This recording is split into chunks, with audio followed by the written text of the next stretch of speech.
যারা লোটে মাছের আস্ত আস্ত ঝাল খেতে চান অবশ্যই তারা এই ভিডিওটা দেখবেন। কিভাবে আমি আস্তে আস্তে লোটে মাছের ঝাল করব।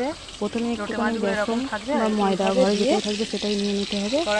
নেওয়ার পরে ওই বেসনের সাথে একটুখানি হালকা করে নুন মাখিয়ে নিতে হবে। নিয়ে ধুয়ে রাখা লোটে মাছগুলো ওই বেসনের ওপরে বুড়িয়ে, শুকনো বেসন তার উপরে গায়ে লাগিয়ে একটু বুড়িয়ে, আর তেল ফুটতে দেওয়া ছিল, মানে হালকা একটু তেল ঘাঁটে যায়নি, সেই তেলেতে ওই মাছগুলো দিয়ে দিলাম। তারপরে দেখুন কত সুন্দর মুচমুচে হয়ে যায়নি, কিছু লেগেও যায়নি কড়াইতে। ভাবে ভাজা হয়ে গেছে, একদম মুচমুচে সুন্দরভাবে ভাজা হয়েছে, একটাও ছেড়ে যায়নি।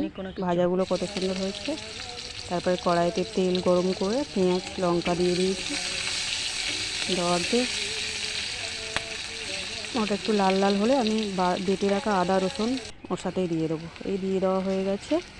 তারপরে ওটাও মাখানো, ওটাও ভালো একটুখানি কষানো মতন হয়ে গেলে তার সাথে আমি টমেটো, কুচানো টমেটো ওগুলো দিয়ে দেবো। আর এইভাবে লোটে মাছের ঝাল করলে একদম দুপুরের ভাত তো জমেই যাবে।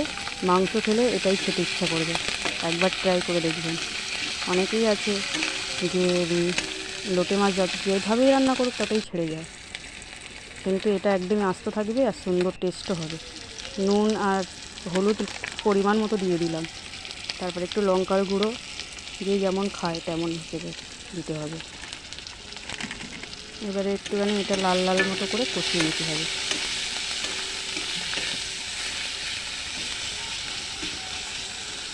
কষিয়ে নিয়ে দেখুন কীভাবে গ্রেভিটা তৈরি হয়ে যাবে। তারপরে হালকা একটুখানি আমি জল দিয়ে দিচ্ছি।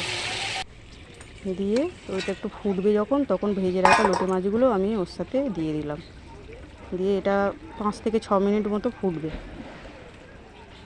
5 থেকে 6 মিনিট ফোটার পরে দেখুন একটাও ছেড়ে যায়নি, কত সুন্দর আস্তে আস্তে আছে। এইভাবে আস্তে আস্তে থাকবে। তারপরে কেটে রাখা ধনে পাতা ওর সাথে একটু ছড়িয়ে দিলাম। তার সাথে বাড়িতে থাকা গরম মশলা বা মিট মশলা ওর ওপর দিয়ে ছড়িয়ে দিতে হবে। দিয়ে কত সুন্দর দেখুন, জিভে জল আসছে তো দেখে।